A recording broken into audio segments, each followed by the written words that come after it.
Welcome into Pigskin with Pancakes. I'm the host, Paige DeMacos, here with Chris Schubert, and Jamie Eisner is making his triumphant return to the show. He's back from San Diego. He's not a green wall this week. He's actually here, and we're very excited that Jamie's back. Some of us are excited. I have to share the couch this week. I'm now pushed over to this little corner over here. I'm not that happy. I'm excited to be back. As you can tell by the difference of where my tan line stops here. It's very obvious. It's very white apparent. Up here. He's got a really nice tan going. We'll move on before we scare too many people away. All right, this is Denver at Buffalo. We're kicking things off with a team that's been very hot fantasy football-wise. There's obviously the Jacksonville Jaguars game is going on right now. Pretty much if you started anybody for Jacksonville, you feel pretty good, other than maybe Leonard Fournette, who I know you've been complaining about a little bit. He's doing okay. I just want a little bit more from him. The Baltimore Ravens, not looking so good. Now, the defense that I thought was going to be a really big fantasy play this week, because defense is kind of, I think, reigns supreme when you have to travel that many time zones. Not really the case right now. It's just not. And I think you're seeing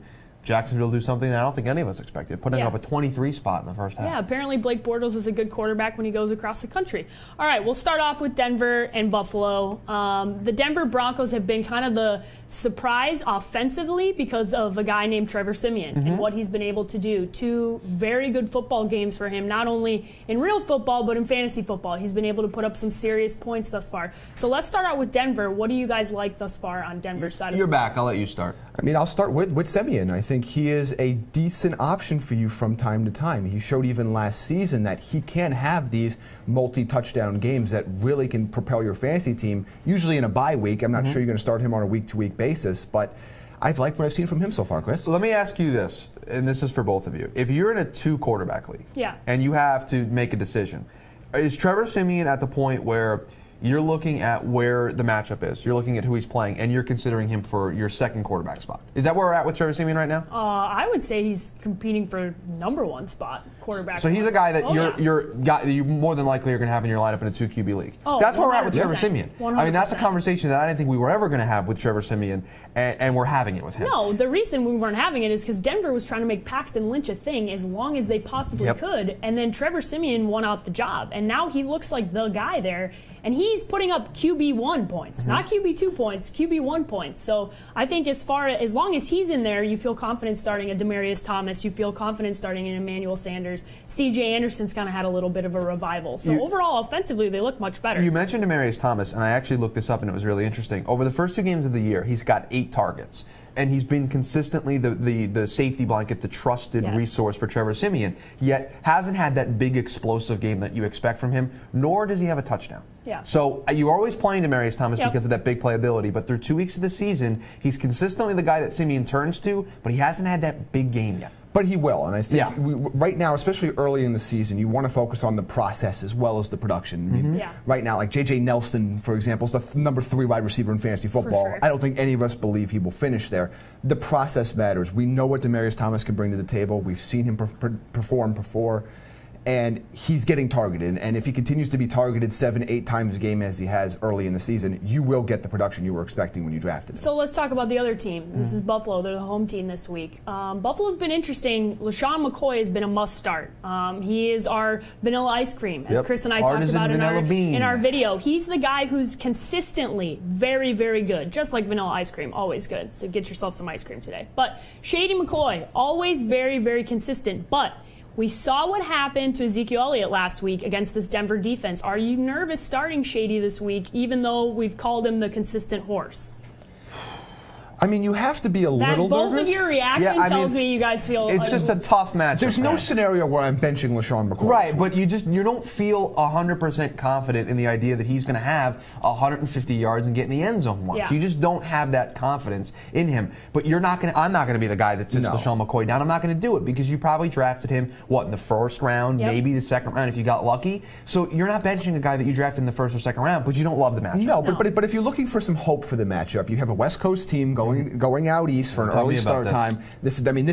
Chris has shirts that are made up just to talk about this. He preaches this. He stands up here and preaches about this is his thing. Being worried about I picked Buffalo to win this game today because of that reason. And so if you're looking for a reason to say, okay, why should I not be nervous, that you're not going to get maybe the full Denver defensive experience you would normally get if they were playing, let's say, at home or playing in prime time. But if you drafted McCoy, you're not benching him. You're not. No, you're not going to bench him. Don't overthink this. Well, I have a position that I think people should look out for on the Buffalo side of things, because we're worried about LaShawn McCoy in that offense. Is this or in that defense. Is it Charles Clay? Yeah. Yeah, Charles Clay I think is a really good play this week. Jason Witten was maybe the lone Dallas Cowboy that had success last week against this Denver defense. He had 10 catches for 97 yards and a touchdown. Tyrod Taylor likes the tight end. That's the kind of offense they like to run up there in Buffalo. It's the comfort level, exactly. So Charles Clay may be a good play this week if you have a tight end that hasn't produced here early on. You're able to pick him up. I think Charles Clay might be the one bright spot in this Buffalo offense overall today. And like I said last week, over the last 5 weeks, including the last 3 weeks of last season, he was the #1 overall scoring fantasy football tight end. So you got to pay attention to that, because this is Tyrod's guy. A lot of times when the quarterback can't do a lot with throwing the ball, they go to the tight end, and that is, in this case, Charles Clay. But we'll move on to the next matchup, and that's a divisional matchup. That's New Orleans and Carolina. A lot of offense to be had here. New Orleans Saints defense has been lackluster, being nice. So what do you guys see? Is this a game where Cam Newton, although he's been injured, is this a game where he can come out and have his fantasy football godlike performance? You should read those Cam combined numbers that we have, because I think that tells the story. Break out the notes. I think it tells the story of Cam Newton. Notes. Cam's combined numbers against the 49ers and Bills: 34 of 57 for 399 yards. That's it. That's his stat line. We're going to find out how healthy Cam Newton is. And I mentioned 2 weeks ago I was worried about the health of Cam Newton. I'm sorry. I would like to see the guy throw the ball a little bit before the regular season begins. If he cannot have success against this defense, this very, very bad for about the 5th year in a row Saints defense, then we have to start talking about how healthy is Cam Newton and what are the actual chances for, right now, an undefeated Panthers team to even be a playoff team. Absolutely, and you want to look at the fact that I think people buy into what happened in the past, the recency bias. And Cam Newton, as we all know, was a top-tier fantasy football quarterback. And he's not that guy because of the serious injury that he had. Yeah. There are some players on this Carolina offense that I do like. If I had to ask you guys right now who's getting the most touches or seeing the ball the most in this Carolina offense, obviously besides Cam Newton because he touches the ball on every snap, which guy do you think it would be? Jonathan Stewart. That's exactly who it is. Yet everyone was on the Christian McCaffrey hype train to start the year. It is Jonathan Stewart here in the early going. Why? Because McCaffrey's hitting a little bit of that rookie wall. He's still trying to feel himself out. He's still trying to figure out where he fits into this offense. So if you have Jonathan Stewart, you should feel comfortable being able to play him because he's seeing more snaps per game. He's touching the ball more when he does get on the field. He is still a guy that, even though they picked this guy really high in the draft in Christian McCaffrey, they're still going to give the ball to Jonathan Stewart. As long as he can continue to be the workhorse that he is, they're not going to take the ball away. They are going to give McCaffrey some of those out of the backfield plays that he has had in the past. But I feel comfortable starting Jonathan Stewart in my RB1 or my RB2 spot. I put McCaffrey in a flex spot because I don't think he hasn't proved to me yet that he's going to be able to put up or get enough touches to be an RB1. You just want to see it. I mean, you just want to see it. Again, this is a case of you get a shiny new toy in town and everybody's excited about what the upside of Christian McCaffrey is. We're all excited about the upside, both fantasy and real life, for Christian McCaffrey. But Jonathan Stewart, again, he hasn't been a superstar in Carolina, but he's gotten the job done the last several years there, and he really came on strong late last season. He was always going to be the featured back, especially early in the season. Just the way he runs, the style that Carolina's running, the way that they want to change their offense a little bit to alleviate Cam Newton from having to make as many throws and make as many runs himself.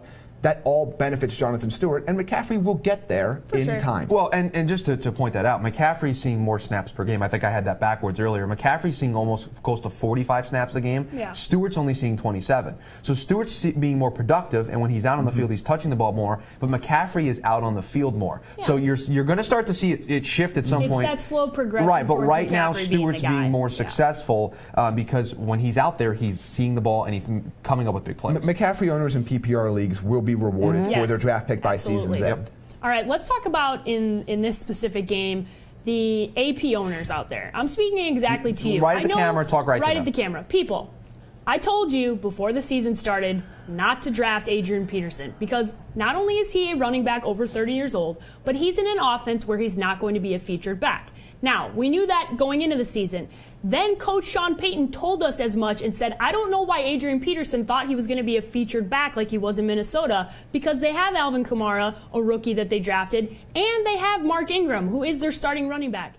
Do not start Adrian Peterson. Do not start him. There is turmoil there. You can tell they don't get along, and he's just not going to get you the production that you need, especially against this Carolina defense. Don't start him. I don't even think I'd have him on my roster. He was the do not draft list. Alvin Kamara gets more touches a game than he does. That's a better player right Mark now. Ingram gets more touches than he does. And is a better player right now. Yes. I mean, Kamara is almost surpassing Mark Ingram, and this is the bandwagon that I've been trying to drive all season, that Alvin Kamara is going to be the starting running back for the Saints team when Week 17 rolls around. Sure. He's going to be the guy. He's already starting to close in on Mark Ingram in terms of touches. So I don't know how, if you have Adrian Peterson on your fantasy team, you can feel comfortable starting him when there's not just one, but two running backs on the same team that are seeing more touches than he is. And he doesn't fill the void that the Saints had. The Saints had a void when Tim Hightower left. They wanted that passing down back that was going to help Drew Brees in third and short situations, and that is going to Kamara. Yeah, that's what Kamara does. And Ingram's not a terrible pass catcher either. No. This Adrian Peterson thing was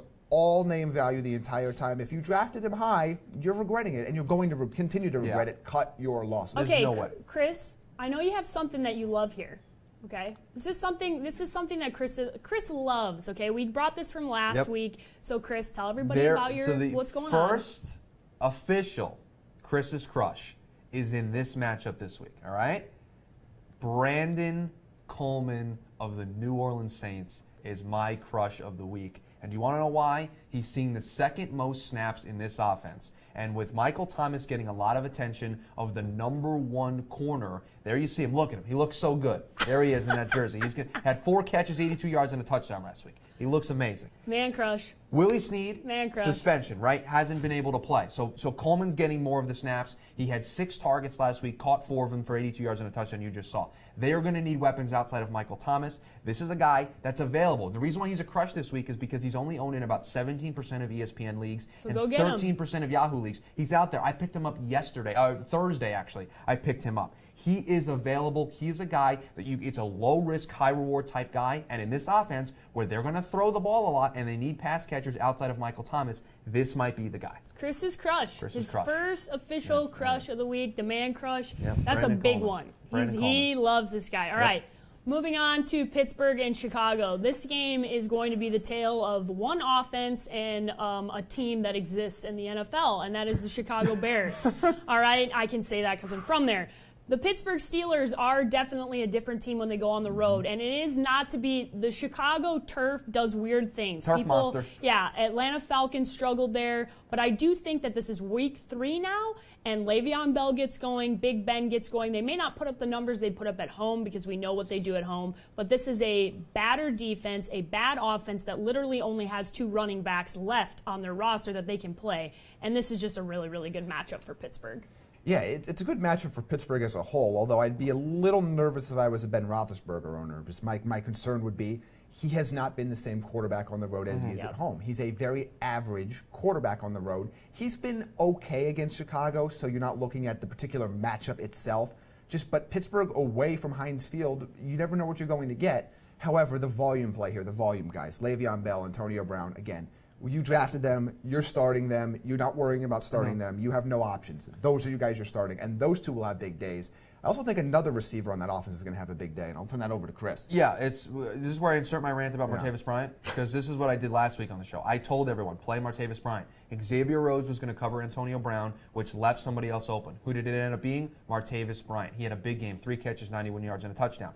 Now, the issue with Martavis is he's very matchup dependent, because you need to hope that Antonio Brown is going to be matched up against a #1 corner. I can't name a Chicago Bears corner. Well, let me give you some hope here, because Chicago sells out to the #1 wide receiver. Okay. We saw them do this in week 1 against Julio Jones, and the benefactor was said Austin Hooper, who was open a lot, because Chicago, although they don't have Prince Amukamara, that's one guy you can name a cornerback. Sure.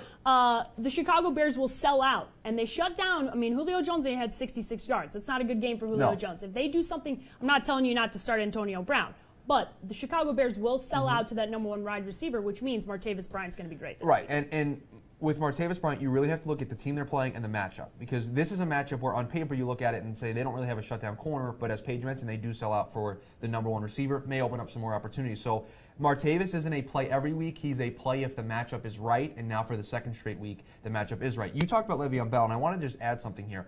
Bell's numbers haven't been great. The stats have not been great for him. He's not getting in the end zone. He's not having that consistency. He's still getting the ball. 31 touches is what he got last week. Yeah. They are not afraid to give him the football even when he's struggling because they know at some point he's going to break out. He's also 95% of their running back production. So they're not using anyone else in that offense. It's Le'Veon Bell or bust for them, so there's no reason to not play him. And this is a good matchup for him. Yep. And this seems like kind of like that week where he breaks out. Probably it could be the week where he has 2 touchdowns, he scores you 25 points and has a really, really big week. I have a guy on the Bears page. Oh, boy. I have a guy that I'm nervous for where this is going. If his name's not Jordan Howard or Tariq Cohen. Not Tariq Cohen, not Jordan Howard. This is a sneaky guy that I think is a waiver wire pickup here, maybe in the morning or maybe during the week. Deontay Thomas. Deontay Thompson is the guy because here there's nobody else. There's nobody else. I can't name another Bears wide receiver. But when you look at this offense and the snaps that he's getting about 40 snaps per game. And if you take out his fantasy points and you extrapolate to per 100 snaps, 23 points for every 100 snaps he's getting. This is a guy that is going to see the ball. Look at that stat, I'm dropping some knowledge here for everybody. So I don't know if the production is there yet. But he's a guy that I think you should keep an eye on. See if they use him this week. See how many times they target him. See how many times they throw him the football. One, because they just don't have anybody else. Kendall Wright's not going to do anything.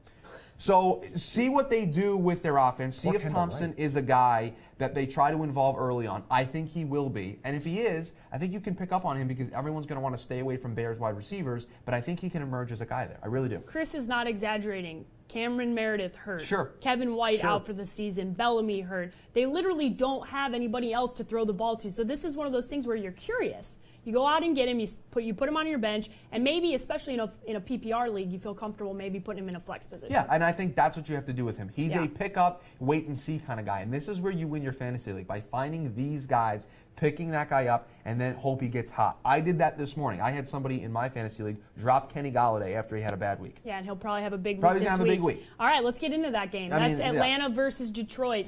These two teams both feeling really good about themselves, okay? They're 2-0. The Detroit, maybe you felt confident about the Atlanta Falcons being 2-0, but you definitely did not have the Detroit Lions going 2-0, especially playing at home against the Arizona Cardinals, who everyone had a little bit better expectations for. They go on the road and beat New York. Matthew Stafford, we're going to get into him later. He might be a Page's lock of the week. But we'll get in. Loading? We're locking in loading, but we'll get that to that at the end of the show. But there's a lot to like here offensively for both of these teams, and I'm not starting either of these defenses. Let's just start there. So here's something that's very interesting. When you look at this matchup, the thing that I like to do is I look at it and I go, all right, how many of these players I would play? And then I look at the numbers and see if that changes how I should feel. Did you guys know that the Lions have held 9 of the last 11 quarterbacks that they've played to 16 points or less? The Lions have this sneaky, okay-ish defense. Yes, I think sneaky okay-ish. Because I think if you ask somebody, what do you think about Detroit's defense? They say, oh yeah, they're bad. They let up their secondary lets up a lot of points. Darius Slay is a damn good corner. Yes. And that defense is very, very much subscribes to the bend but don't break philosophy, as Chris pointed out with that stat. I can't remember many quarterbacks just going in there and just lighting up the Lions. Right. No. You're always going to play Matt Ryan, but you see that stat and you're like, oh, that's not. That's where you question the guys like I would say an Austin Hooper, who I think was the beneficiary of some broken pass coverages in See how many times he was targeted last week? Taylor Gabriel, you maybe. But you're always starting Julio Jones. You're always starting Matt Ryan. You're always starting Devontae Freeman. I got another guy for you. Okay, who on else? The Falcons, Mohamed Sanu. Okay. He's the guy that Julio Jones has gotten 14 targets here through the first 2 weeks of the season. That ranks tied for 19th. Mohamed Sanu, more targets than he does. Really? Why? Because I think you're going to see a lot of teams sell out to try to take away Julio Jones, and it's opening up some opportunities. And so far for Matt Ryan, it's been Mohamed Sanu is that guy. 15 targets, 11 catches for Sanu. So that's the guy that Matt Ryan seems to be going to a little bit more. The Falcons, defensively, they allowed 31 passing touchdowns last season. You have to start Matt Stafford this week. And Vic Beasley's not playing. And you have no Vic Beasley. Now, they did try to fix that by they drafted Tack McKinley for this exact reason, so they can kind of deploy him in this role. I just think a rookie, they're going to have a little bit more of a tougher time getting after the quarterback. Matt Stafford, when you give him time, can make some good throws, and this Falcons defense has only allowed 31 passing touchdowns last year. Yeah. I mean, Matt Stafford's going to go for at least 3 touchdowns. Yeah. What do you guys like on Detroit's side of the ball? What do you guys like there the most? Other than Matt Stafford. Kenny Galladay? Yeah, Stafford's the obvious one. Trying to predict where the Lions' touches and targets are going to go on a weekly basis becomes difficult. You know somebody is going to break out for them because we think Stafford's going to have. He might be QB1 this week. I mean, he really might be. I sat James Winston this week for him. But I don't know where all those targets are going to go. Kenny Galladay could score 2 touchdowns. He could get 4 catches. I mean, I don't have a good read right yet at this point of the season on Stafford. Where absolutely. on the offense. No, Galladay? Absolutely. Because one, I have some injuries. Corey Davis being out's kind of made me move things around. I don't like Sterling Shepard's matchup against the Eagles. We'll get into that a little bit later. But one more thing I want to add here before we get out of here for this matchup. The Lions' run defense is also really good. Since the start of last season, they've allowed only 6 touchdowns on the ground. If you're a Freeman or a Coleman owner, that makes you a little bit worried. I'd say if you're a Coleman owner, it makes me more worried. Freeman's going to get his You got to start Freeman, but if you're a Coleman owner, you might think about putting him on your bench this week just because you know Freeman's going to get the carries, and you are a little bit concerned about where that's going to come from for Coleman if they're not going to see those touches. If the run defense is so good, they're going to want to stay with one back, I think, and it's going to be Freeman because I think he's going to be the workhorse. Yeah, if you're a Coleman owner, you're hoping for that red zone 8-yard touchdown catch. From absolutely. That's really all you're going to see. All right, the next matchup we could glaze over pretty. We're going to glaze over this one. We have to do this one. Okay, because if game of the week. If you're starting a lot of people from this game, well, let's just say your team might suck, and you should maybe be a part of the Keeper Show and submit to us some Your Team Sucks segments because this game is Cleveland and Indianapolis. For the first time in I think like 8 or 9 years, Cleveland is favored on the road by 1.5 points against Indianapolis, which is unbelievable, and that just tells you what this Indianapolis team is without Andrew Luck. They can't seem to find what's going on. They were okay last week against Arizona. I think it speaks more to the fact that Arizona struggled, and they played their hearts out for their coach, who they had not lost 2 games in a row under Chuck Pagano ever in his tenure, which is insane. But this week, you're looking at these teams. Jacoby Brissett, you're definitely not starting. Frank Gore. I mean, where do you look at this matchup and start anybody? Because okay. Yes. Okay. Who do you like? There will be fantasy points aplenty in this matchup, Chris. Okay. Who do you like? You like the same guy I like? Yeah. You like DeShone Kizer? I do. I love DeShone Kizer this week. If you're in a 2 quarterback league or you're in a daily fantasy thing, yeah, daily fantasy is a good one to pick. Kaiser's good. Why? The Colts have played Jared Goff and Carson Palmer. Both of those guys, the week that they played the Colts, finished in the top 12 of quarterbacks. Guess what? Nobody's touching DeShone Kizer based on just the looks of it. Because it's DeShone Kizer against Indianapolis. These 2 teams are garbage. They can't do anything. Trash. Kizer in a 2 quarterback lead is, I think, a really good QB2 play this week. And because he's able to extend plays and run the ball, it adds more value to him. I think you have to play him if you're in a 2 QB league this week. If you play if you employ stars and scrubs DFS strategy, another guy besides Kizer is Kenny Britt. If you want to take a chance on a high upside play at the wide receiver position, and you don't have much money left, if you want to go stars and scrubs, I take a shot at this game. I think there's a lot of points put up in this game. I think if you're a T.Y. Hilton owner, you're happy. I think Frank Gore, I believe he was the freezer burn ice cream. He was freezer burn ice cream. We forget about him. Sorry, Frank. I think he'll get in the end zone again this week. I think there's actually, aside from the Colts QB position, I think there are plenty of fantasy points to go around for everybody else in this matchup, even though it's an abomination on the football eyes. I got another one here for you because no Corey Coleman because he's got that wrist injury again, that hand injury. And you mentioned Kenny Britt. I got another guy in Cleveland sides. Rashard Higgins is another guy that I like. He played in 54 snaps last week. He's got the highest snap percentage on the team. He's also got the highest target percentage on the team. Could he emerge as the top guy with Coleman being out? It certainly looks like the one game that he played that they're going to try to use him. I don't know if you can really play him this week just because he's only played 1 game since Coleman's gone down. You maybe need to see a little bit more from him. But just like Thompson in that Bears matchup, this is another guy that I think you should just kind of keep an eye on. Just pay attention to. Yeah, just pay close attention to it and see if you can maybe pick that guy up during the week. You want to be a week ahead of your league for some of these guys. And that's why this is a week that I'm looking at. Yeah. All right, let's get into the next matchup because this one's got a lot to like. Although I agree with you guys. I think Frank Gore, T.Y. Hilton, some of these guys, just based off the fact that they're going to give up a lot of points probably, even though it's Cleveland. And these guys are going to be able. This game could end like 34-21. And I'd be like, it's going to be very This is going to be an exciting game because it's bad football. Yeah. That's exactly what it's going to be. I love it. All How right. many times does Scott Hansen go to this game on Red Zone? A lot. A lot? Okay. A lot. Tampa Bay at Minnesota. The big news here being that Sam Bradford will not start again. So don't start Sam Bradford. Yeah, do not start Sam Bradford. And that makes you question whether or not you're starting Stephon Diggs, Dalvin Cook, and company, Kyle Rudolph. So let's start with the Minnesota Vikings here, guys. This is a tough one for me because Sam Bradford in week 1, this team looked like they were really going to roll, especially offensively for fantasy football. But even on their defensive side now, you're a little nervous because Sam Bradford's not out there and this team just can't score points.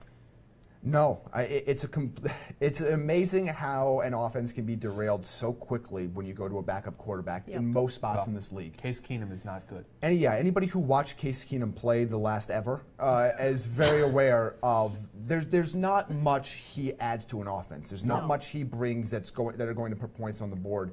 he is a last resort, as he's been. And you know, Sam Bradford isn't the superstar player many thought he would be coming out of Oklahoma.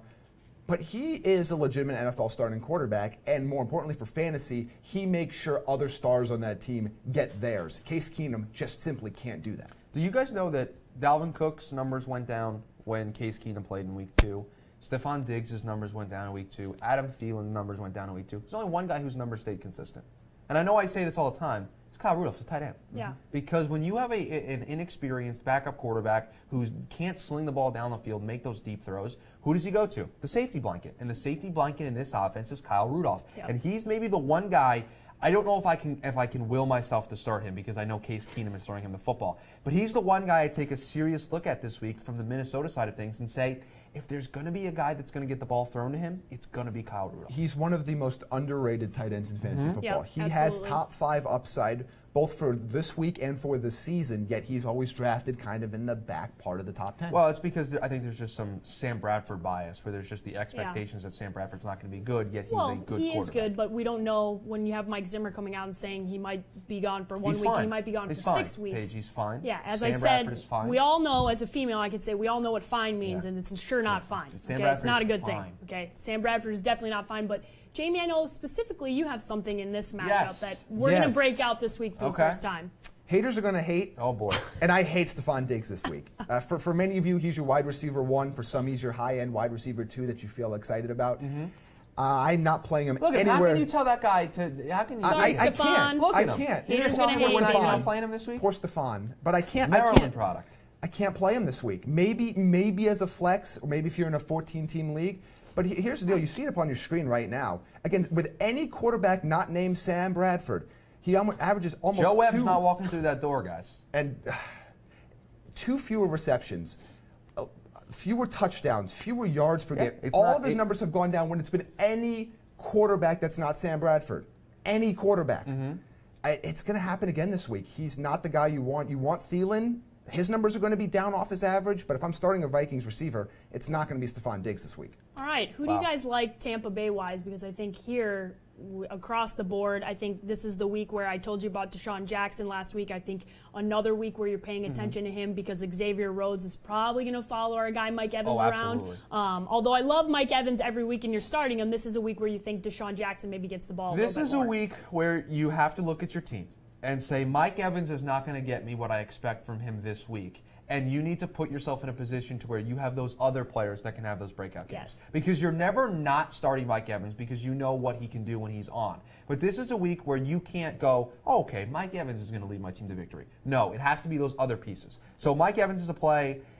Jameis, I like it. I mean, I was in a unique situation where I like Stafford a little bit more this week. Definitely. I'm not worried as much about the Minnesota defense as a lot of people are. I love that defense a lot, but I think Jameis is too good. He will find success here. The running game, do we know who's going to be the guy there? I mean, I know I liked Jacquizz Rodgers at the beginning of the year, but Tampa Bay doesn't run the ball. I think he's a flex player at best. If you're a PPR league, you're starting him in your flex and you're feeling happy about it. This is an interesting one, and I love your point about Evans. This is where when you want to make this decision, you obviously are starting Mike Evans every week. So what you have to do, if you're in a flex spot and you're between a safe option and a high upside option, this is where you might have to go with the high upside, the high risk, high reward option. You got to go all in here. It's week 3. Xavier Woods has shut down. Rhodes. Xavier Rhodes has shut down both receivers he's faced this year. He's one of the most underrated corners in the league. He's going to limit Mike Evans somewhat. You just have to know you're maybe not going to get that 20-point performance out of Mike Evans, so you need to prepare accordingly. And that's why hopefully you have a guy maybe like a Deshaun Jackson or another guy who you traditionally put in a flex spot that you feel more comfortable going, okay, this week could be the week that he gets a touchdown or gets you 2 touchdowns and you Martavis Bryant, a guy like that. Those are the guys you look at and you go, okay, maybe I'm starting one of these 2 guys because I feel more confident that they're going to be able to get me the production that's going to outweigh the maybe 7 to 10 points Mike Evans is going to get you when usually he's good for 15 to 20 points. By the way, Jamie's been back 1 week. He's already tried to sneak wrestling references into his thing. No, it wasn't a wrestling reference. It was the Dallas Cowboys defender, Xavier Woods. Okay, yeah. Because he's already back 1 week. He's already trying to Before you guys nerd out references. about stuff that I have no idea we'll take over the show with let's that. move on to the next matchup, and that's Houston at New England. And we have ourselves a great statistic about rookie quarterbacks that visit New England. Okay, this is Deshaun Watson. Okay, love this is Deshaun. Such a tough matchup for him. He's got my favorite football word, moxie. Look at this Moxie. stat. Look okay. at him. Rookie quarterbacks. No, I'm just looking at Deshaun. Look at him. No. Let me read this this stat. That's a 70-yard touchdown pass right there. Rookie quarterbacks playing in New England have thrown for 5 touchdowns and 16 interceptions. Is that good, guys? I don't know if that's good. Is that ratio good? That doesn't look good. That'll be 6 and 19 in a few hours. Yeah. So you're predicting Deshaun Watson to get in the end zone once and then throw 3 picks. Yeah, I want no part. You're not business. starting Deshaun Watson. No, not a chance. Don't even think about it. Don't talk yourself into it. If you're a Clemson fan and you're like, I like, love I'm gonna Deshaun. If you're in a 25-team league, do not start Deshaun What about a Watson. 40-team league? Then They yes. don't exist. There's no such We'll thing. start one. Oh, Lord. With backup quarterbacks? Yeah. Who do we like Back here? up the Do you corners. guys like anybody from Lamar. Houston? I mean, Lamar Miller's been okay against the Patriots in the past. Lamar Miller, New England is just a team that, I think they're going to figure it out defensively at some point, and, sure, because Lamar's going to get the ball a lot. I mean, you have to start Nuke Hopkins, but, are you going to feel happy do you about have it? any confidence in No, that I at don't. all? I have confidence he'll get targets. Yeah. Deshaun The ball's gonna get Watson thrown this way. loves him, which Yes. as he Which he should. should. But no, I don't have any confidence in any Texan this week. No, you can't. You Not even can't the have defense. any. I don't know if I like the defense. Stay no, away. No, Stay away stay from away everybody. from Houston this on week. the Houston side. Yeah, but Yes. let's get into New England Okay. because there's a lot to like here. Now, we have a stat about our boy Mike Gillislee, who I know I hate New England running backs. I know, we okay? keep bringing these guys this up, is and going I to don't get like thrown it. in my face. I know it, but the reality is when you have 5 carries inside the 2-yard line and he scored on 4 of them, Right. you love that stat because that means he's getting you touchdown points. Here's the problem with this. Okay, give me your That's going problem. to require the New England Patriots to ever be in the red zone when they score a touchdown, and I don't think that's going to be the case today. Oh boy.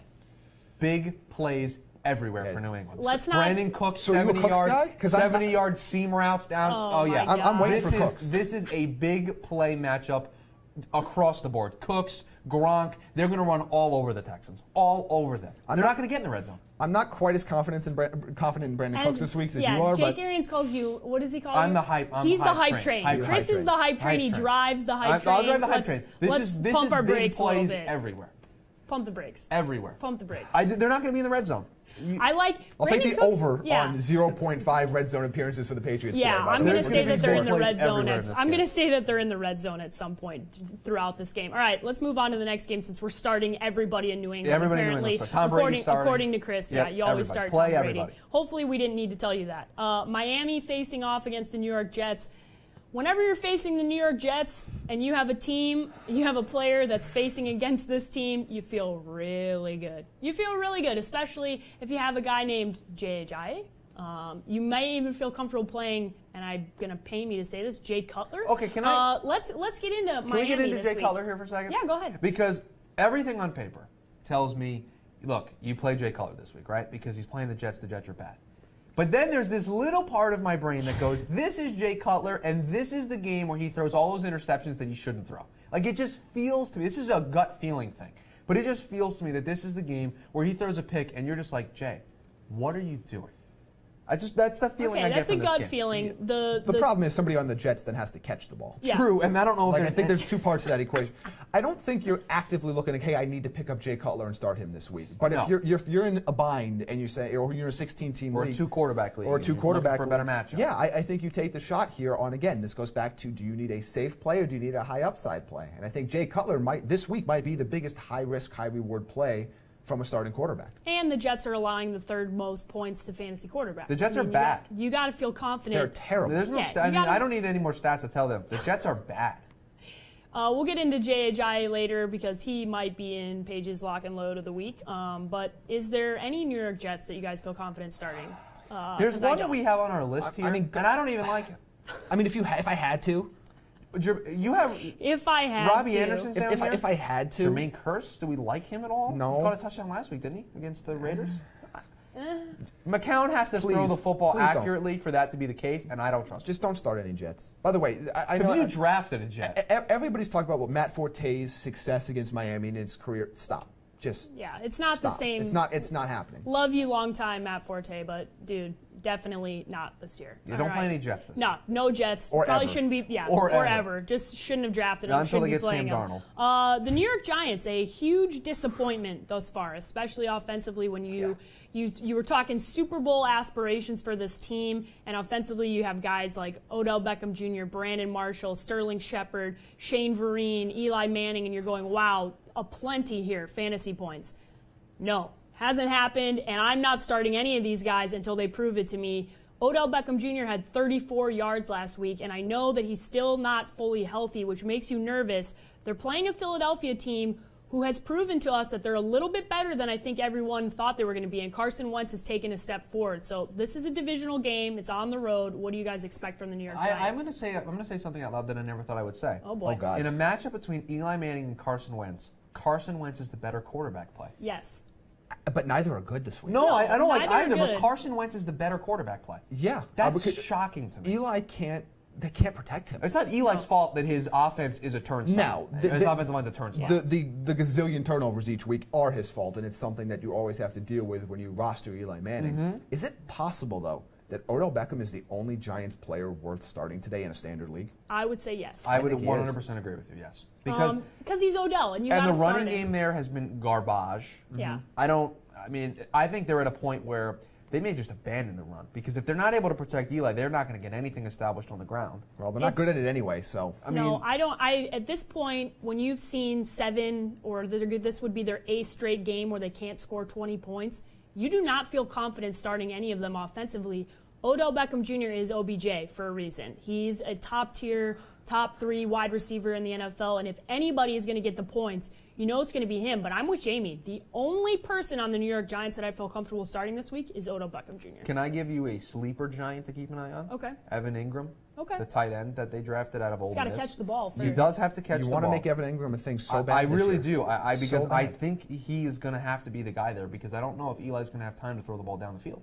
And he's going to have to go to the check down or the short routes, and that may be where Ingram lays. I'm not saying to play him this week, because I don't know. Pay attention to him? Pay attention to him. I know I'm creating a big, long list of players to pay attention to this week, but he's another guy that I would, just to see if Ben McAdoo, who may or may not be calling offensive plays today, we're not really sure, how they deploy their offense. Do they maybe try to make some drastic changes? Do they try not to develop those deep routes? Do they try to keep everything short, quicker drops for Eli? Do they try to do that? That's why I can't play anybody on the Giants offense, because they may really try to change it this week. The Giants are going to be forced to go back to doing what Ben McAdoo was originally brought in to do when he was a coordinator, and that is to keep things short and simple for Eli Manning, because he turns the ball over, and 2, they can't gazillion times. And they cannot protect him long enough for him to get the ball down the field. No. If you own a Giants player that's not Odell Beckham, you got to sit him this week. Even if it's Sterling Shepard who shows some promise, you have to sit him this week. I benched Sterling Shepard this week in favor of Kenny Golladay. Yeah. I just like that matchup a little bit better. You got to take the upside play. Yep. You got to look at what's most likely to happen. It's all a probability. What's most likely to happen? And if Sterling Shepard goes off or Evan Ingram goes off, you deal with it. But coming into the game, Jamie on Twitter at JME Eisner, right down there. And you just tell him, hey, buddy, you told me not to play these guys, and look what happened. No, that's it. There it is, right there. There it is, Yep. yeah. Be sure to I feel make pretty confident in the Giants' ineptitude right now. Yeah, I don't think until they may be 0-3. No, they have to prove it to you. They have to prove it to you, and that offensive line is worse than Seattle's offensive line almost at this point. But let's get into that Seattle game. That is the Seattle Seahawks traveling on the road to Tennessee. Heard an interesting stat about Pete Carroll. He is 2-12 on the road in September. Is that good, Paige? That's not good. Okay. That's not good. That's not. Crunch the numbers on that. And I don't know if you watched the Thursday night football game, but that San Francisco Niners team that had a very, very fun time putting up some serious points against the LA Rams they gave up 12 points, okay? The Seattle Seahawks only scored 12 points at home against that Niners team who gave up 41 points to the LA Rams at home.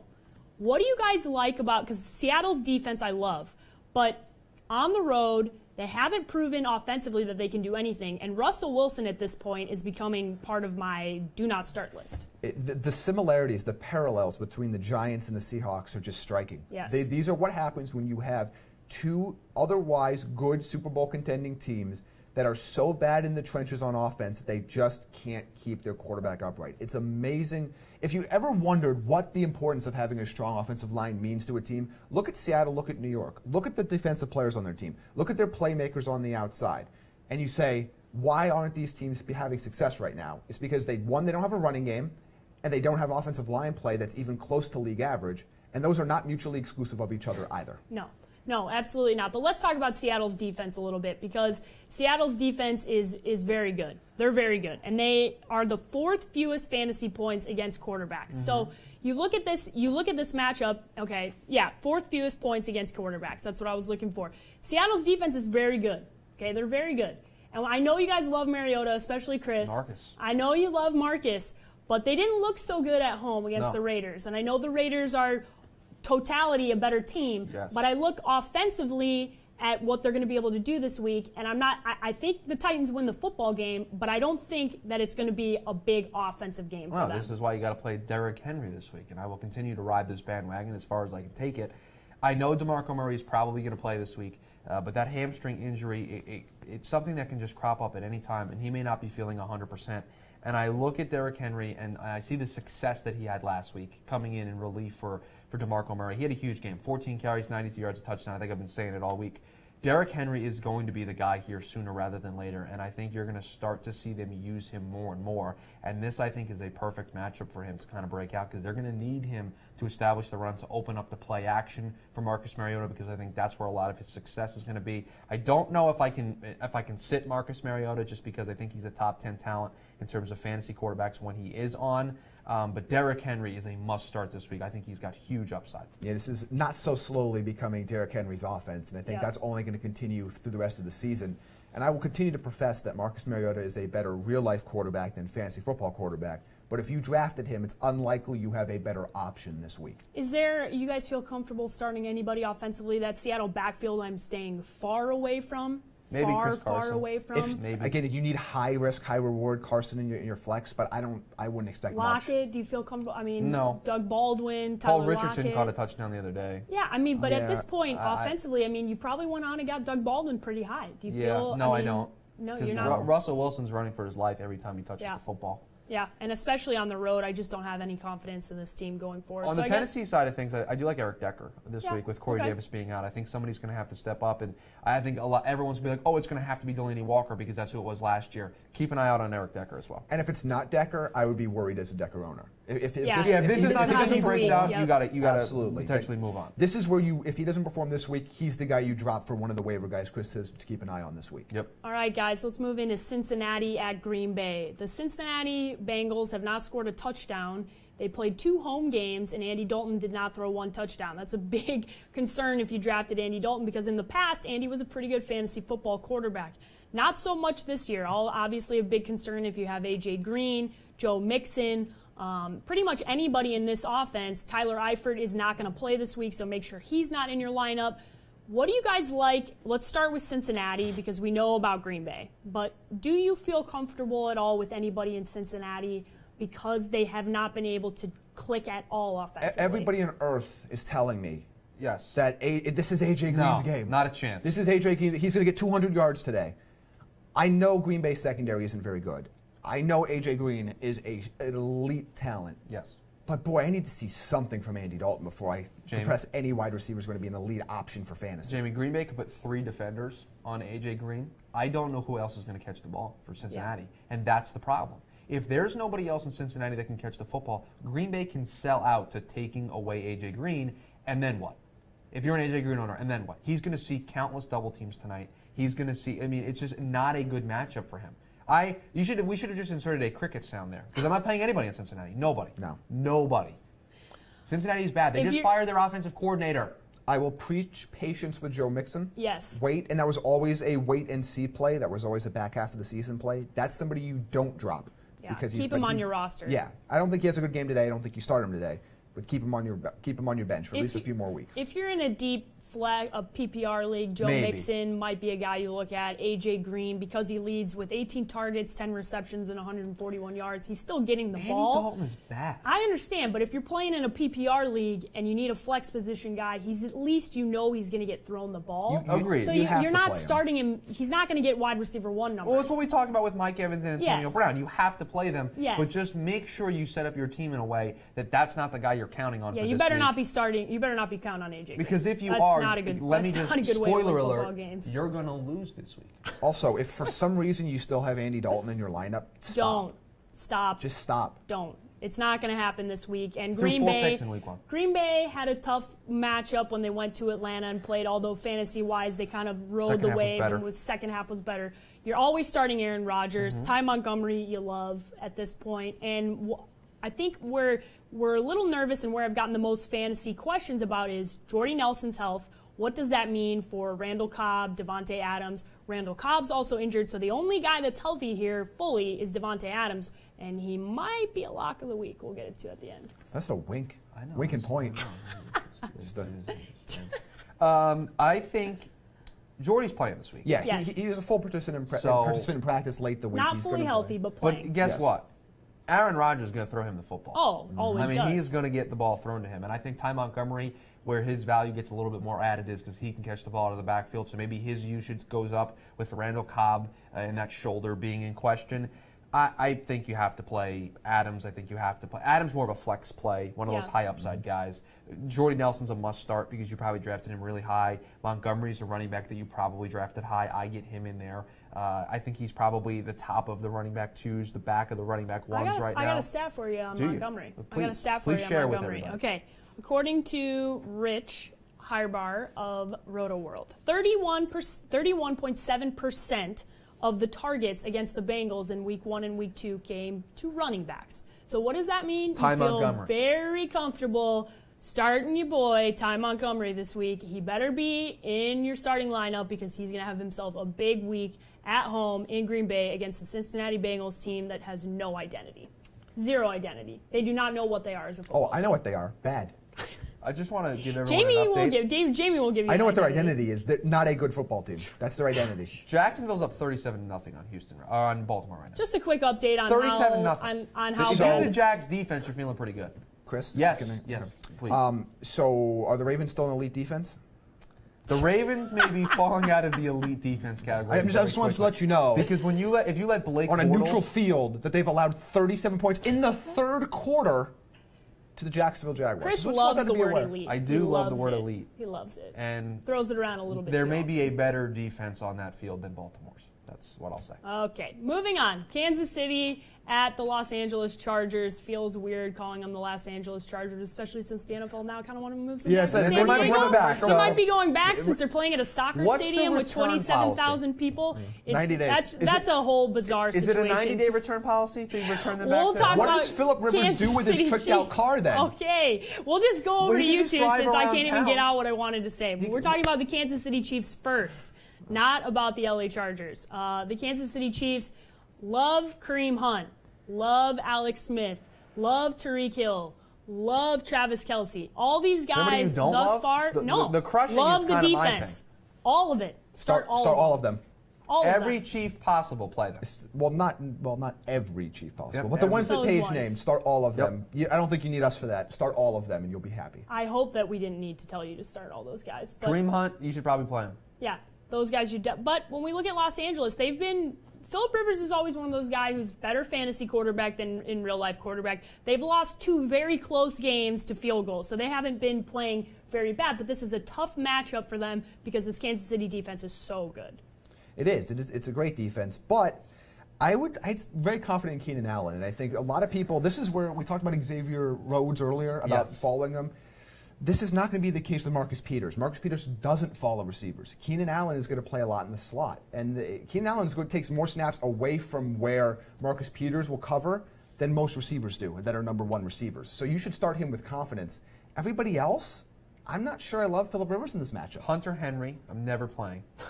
Are you playing Gates? No, I'm not playing any of the Los Angeles, yeah. San Diego Chargers tight ends, okay? Because they burned me when I played Hunter Henry and he caught 0 targets, 0 balls, nothing. It's not great. Yeah, I'd rather 0 points. Yeah, I'd rather chase tight end production somewhere else this Kyle week. Rudolph. And to what Jamie was saying, 55% of his snaps for Keenan Allen have come in the slot position. So he is going to avoid Marcus Peters, which we do want to talk about those specific matchups, but I think that he will avoid him mostly this week, so you feel confident starting him. Absolutely. He's the only guy that I'm starting this week. Phillip Rivers is one of those guys, if you're in a deep league, if you're in a 16-team league, you're probably starting Phillip Rivers this week just because you kind of have to. I also think you probably drafted Melvin Gordon too high enough to sit him down this week as well. For sure. So you're probably, I don't know if you like him as a running back 1, probably a running back 2 or a flex this week. Yeah. But you have to play him because of probably where you drafted him too high. And that's kind of the corner that you put yourself in. When you draft guys high, you can't put him on the bench. You can't, because that means you're just basically kind of giving up on that.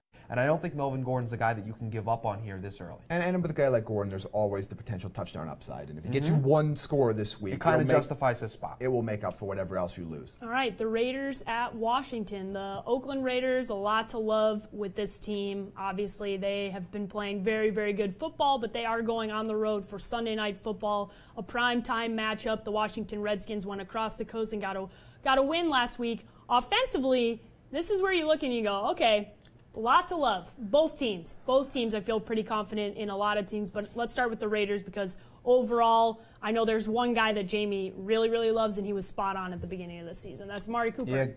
No, go ahead. You're a Michael Crabtree. I know. I know. I'm a Michael Crabtree guy. He loves He has been a more productive him. wide receiver the last few years than Amari Cooper. And Amari Cooper's a good player. I'm not trashing Amari Cooper. But Michael Crabtree has been a star receiver for them. Caught 3 touchdowns last week. I think we'll get back in the end zone again this week. I love everybody on Oakland's offense right now. Yep. Card, Lynch, Cooper, Crabtree, Cook. I like everybody. I think this is going to be a game where this is a great matchup for Oakland, even though they're on the road. If you have an Oakland Raiders offensive player, you are starting them this week. What's been the big thing for me is why it's making these guys so successful in fantasy is they're able to protect Derek Carr. The offensive line has been very good, and that's allowing Derek Carr to have time to throw the ball to Michael Crabtree, who I saw on Twitter this really good joke. I forget who said it, or else I would give them credit. It wasn't you, probably. That definitely wasn't me. That Michael Crabtree now owns a majority stake in the Jets secondary because they couldn't stop him. And when Derek Carr has time to be able to make those throws, that's when you can reap the rewards as a Carr owner, as a Cooper owner, and Crabtree owner, because those guys can go down the field and catch those deep balls.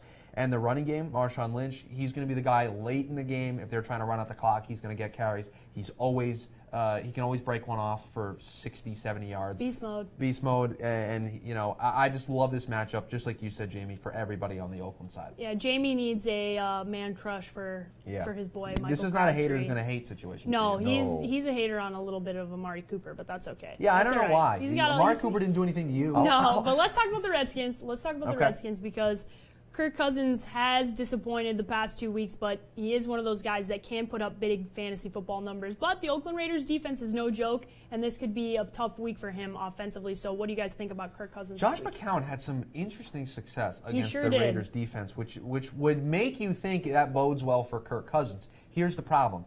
I don't know if Jordan Reed is playing.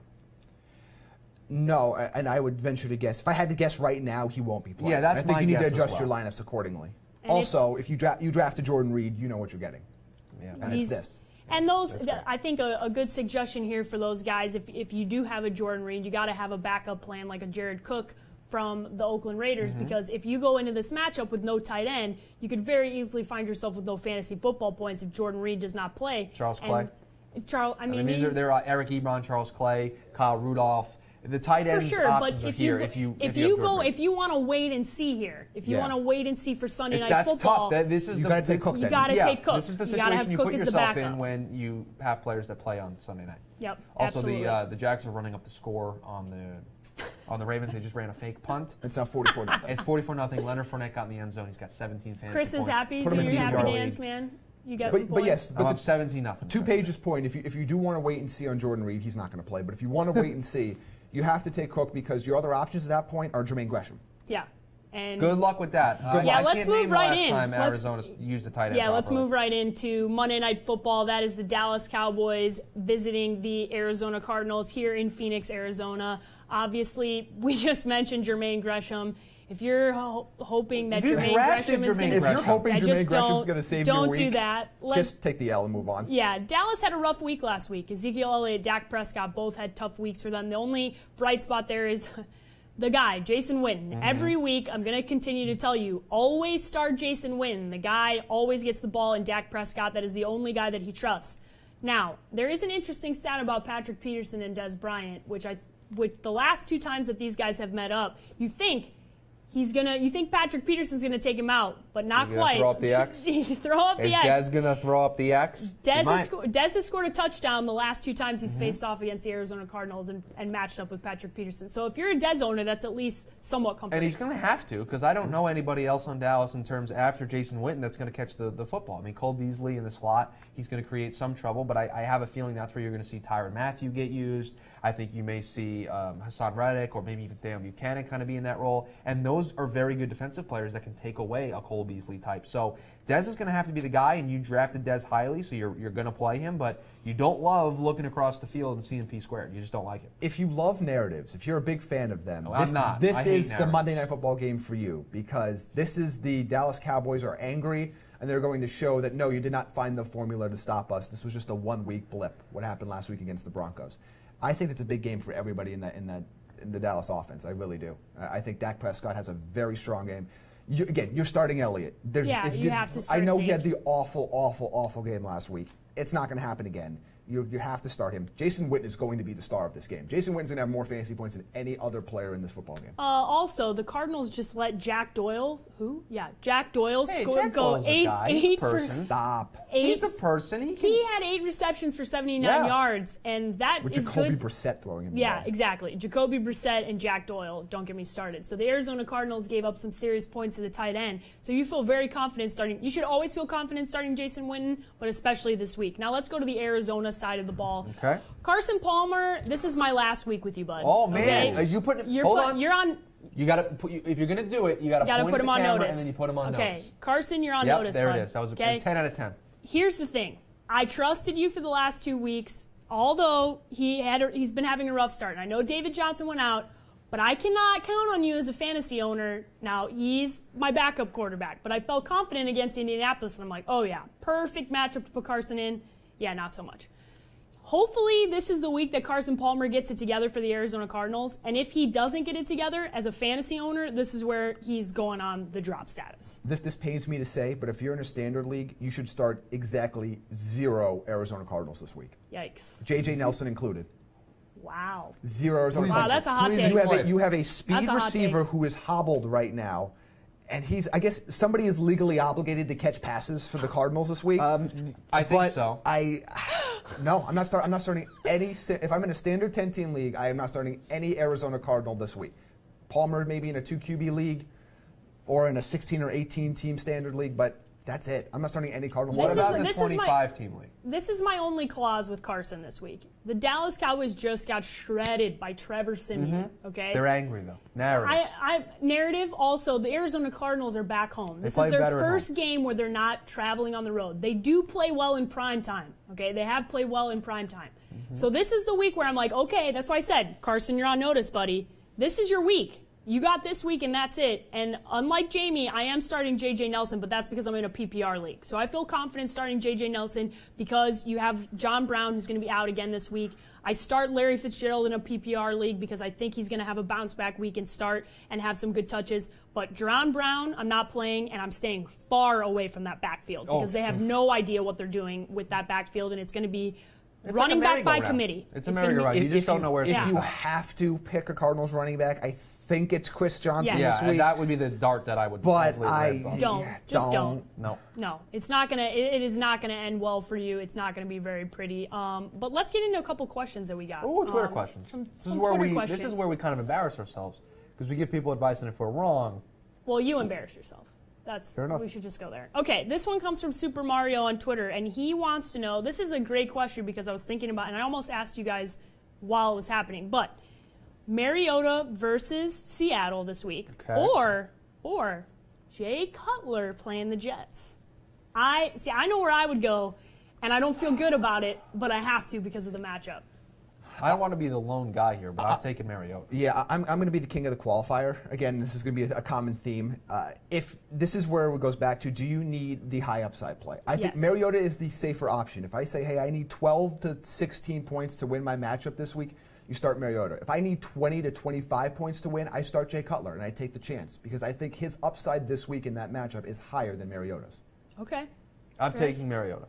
Okay. I think Jay Cutler is just going to have a weird game. I have a bad feeling about this week for him. It's a gut feeling. Yeah, it's a gut feeling that he's going to have a bad game. See, and I feel... Because you're a Jets fan. I was going to say, let's put the clause on that one because Chris is a Jets fan, so that's why he's having that. Poor tortured soul. He's trying to make something. He's speaking it into existence, as we like to say. That's he's trying to make it happen. Until they get Sam Darnold. He's trying to make it happen. You can't. You can't speak that into existence because Jay Cutler is going to have himself a big week because it is against the New York Jets. He is in an Adam Gase offense. There's a lot to like there. Jay Ajayi, that whole offense is going to play a very good game.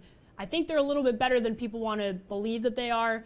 And the New York Jets are just a bad football team. They're just a bad football team. And you got to like the matchup. The Seattle Seahawks defense is no joke. And although their offense is not able to score points, you're not starting quarterbacks against them because they can't. No quarterback can score points on them. They just can't. Yeah. So you don't feel comfortable starting those The only guys. thing you worry about is Miami getting up big early and then just running the ball a ton. Yeah. And that's the only thing that I'm really worried about when it comes to Jay Cutler. All right, let's get into another question. This one comes from M.A. Martinez on Twitter, and he wants to know, he has Rob Kelly and Samaje Perine and Chris Thompson. He really bought into the Washington running backs, okay? Okay. So he's wondering, what do we think is going to happen going forward with that triangle of running backs, and who's going to be the guy going forward? I know. Well, Rob Kelly's out today. Yes. So Rob Kelly, we're gonna scratch him off the list. So now you have to ask yourself: would you rather go with Thompson or Perine? And I look at Perine, and I saw a guy that got 21 carries last week. I saw a guy that had a lot of success.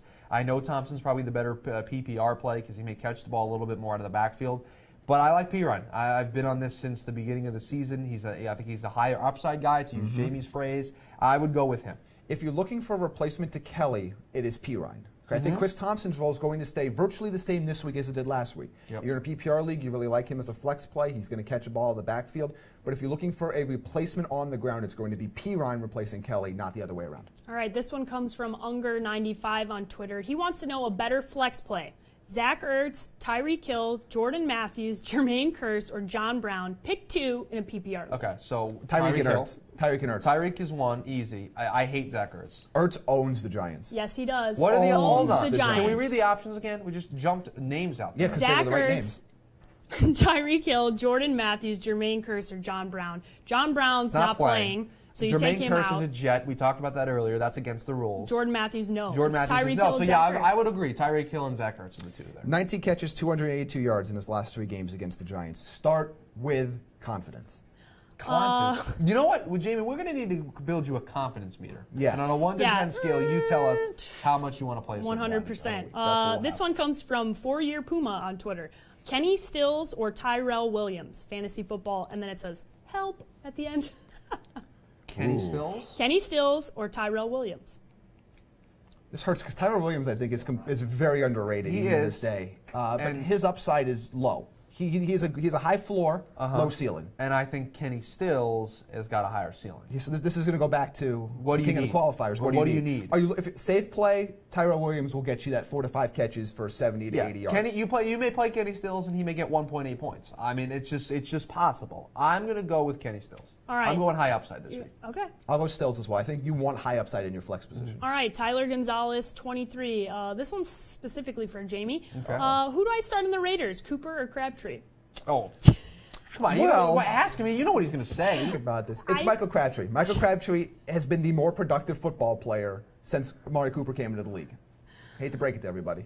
I just had to ask him because I knew where he was going to go. I'll join him on this week. I'll take Crabtree. You're going to take Cooper's Crabtree? a very good player. He's extremely talented. Jamie doesn't like to talk bad about players that are good. Because he's very good. All the time. Michael Crabtree is better. He seems to do it all the time. Okay, last one here. This one comes from Chicago FFT 670. Do you feel more confident playing Matthew Stafford this week or Cam Newton? This one's an easy one for me. Stafford. QB1 this week. I feel Stafford. He is. If you have Stafford on your team, there is no quarterback on the planet I would start over him. I love it. I made that decision. I mean, I know I've said it a bunch of times. I had Jameis and Stafford this week, and I picked up Stafford as an auction league for $4. I spent $20 on Jameis. And this is a week where I'm just like, I think Stafford's going to have a huge game, and I'll take him, and I'll take the matchup. Are you guys ready for Paige's locks of the week? Not really, because I'm probably going to disagree with them all. No. Am I allowed to poke fun at them? You're allowed to poke fun at them, but I think you're going to agree with all of them. So this is Paige's locks of the week. I love it. Is there a code for the lock? Oh, that's cute. I like that. Like there's a lock instead of an O. I need a get it, lock Chris? and load. Yeah, I do get it, Jamie. Okay. Thanks, buddy. Let's start off with my boy, quarterback Matthew Stafford. I know you guys are both going to agree with this one. He's cheap in a daily fantasy league. The over-under in this game is 50.5. That's the second highest of the week. What does that mean? Lots of points, lots of touchdowns. Really good things for you if you are a Matthew Stafford owner. Again. So feel free to disagree, but I think you guys both That agree. looked like a guy who just got paid a lot of money in the office. 2 enthusiastic thumbs up. Yeah, I'll do it. Yeah. Okay, yeah, 4 give the thumbs up or thumbs Yeah, down. 4 thumbs up from this side of the room. Yeah, and he's also completed 70% of his passes in his first 2 games. He's playing pretty good football, so you feel confident starting Matthew Stafford. What's Next up, lock and load number 2? Lock and load number 2, my boy Jay Ajayi. Why is that happening? There are 6-point favorites against the Jets. It's his 30 touches in last week's game. He is the featured back. You have to love that kind of volume when you are a running back 1 owner. Jay Ajayi is not splitting the carries. He's the man here. Thumbs up, thumbs 2 down? thumbs up for every touchdown he'll score today. Oh, so we're going to have, yeah, I was just going to say. Keep 1. Oh, keep 1. For as many touchdowns as he'll score today. 3 touchdowns? Yeah, big 3 day for Jay touchdowns. Ajayi. I love that. If he can score 3 touchdowns, that's even, I said probably 2, but man, they're going to make me look real good if he gets 3 touchdowns. All right, third lock of the week, Davante Adams. Okay. Why about Davante Adams? He is the only healthy wideout. He is extremely cheap on DraftKings and FanDuel. He is a great bet. He's had 10 targets last week. He's going to get the ball a lot. This is a high reward flex position spot. Like Jamie said earlier, this is where you look at it and you go, listen, I have a Mike Evans, and I know that it's going to be a tough week for him. So I play a guy like Davante Adams in my flex spot and hope that he gets my not only a touchdown, but probably those 10 receptions, which is going to make you feel really good, especially if you're in a PPR league. So to the boys, thumbs up or thumbs down? 1 thumbs up. Okay. I like it. I'm just going to have to accept the fact that I'm wrong about Davante Adams, and I'm slowly coming around to it. I'm just wrong about him. He's a better player than I give him credit for. This is the last one. I've been on this train, and I will continue to go with this train until I'm wrong, but that's Zach Ertz. He owns the Giants. 18 targets through 2 weeks. He's posted 2 straight 90-yard games. Zach Ertz is a must-start, lock and load, playing against the Giants. This matchup is perfect for him. Chris is angry over there because he's wrong. Salty. And I've been trying. That's the salt train. That's the train. He's irked by Ertz. You can put all your thumbs down you want, but you know this is a lock and load this week. Nope. Yep. You're going to get burned by Zach Ertz. No, you're not. The last 2 weeks he's been a lock. This week he's a lock again because he's owned the Giants in previous matchups. But guys, do we have any parting thoughts on this week, week 3, other than Jacksonville is just destroying the Baltimore Ravens? Ryan Mallett came in the game for the Baltimore Ravens. Glad his alarm went off this morning. So he's good. Good luck with that. Leonard Fournette is going to probably finish today with around 17 fantasy points. So I'm off to a good start in my league. My thought is that Thursday night was a precursor. There's been a lot of meh football through the first 2 weeks of the year. I think we finally get exciting NFL football, and we get lots of offense today. I think this is going to be the week where everything comes together. For everybody. Yeah, fantasy points you get for fantasy everybody. Points. You get fantasy points. He's doing the Oprah. You get fantasy points. Chris, Everybody any parting thoughts? No, I'm just excited that I'm off to a good start in fantasy this week. I think it's all about Chris. All about Chris. It's all about your world. We're living in it. No, because here's the guys that I mentioned today: the Thompsons, the Kenny Galladays, those guys. I think these are guys that if you start thinking about them now before everybody else does, you're going to be able to win your fantasy leagues. I really do. I think this is kind of the week 3, week 4 is where you got to start paying attention to these under the radar guys, and that's what I'm looking for this week. Especially when you have guys like Gronkowski, Jordy Nelson, these guys that are more injury prone. You got to be careful with those guys. So, for Jamie Eisner, for Chris Schubert, I'm Paige Demakos. If you want to follow all of us on Twitter, you've seen it throughout. Jamie, let everybody know. How can they follow you on Twitter? At JME Eisner, EISNER. That's it. You can see it down there. Yep. Chris, how can people follow you? At Chris R. Schubert. For all of his hot takes, i.e. bad takes, and you can follow me, as always, _sports page on Twitter. Good luck to you in week 3 of fantasy football. We'll see you guys later.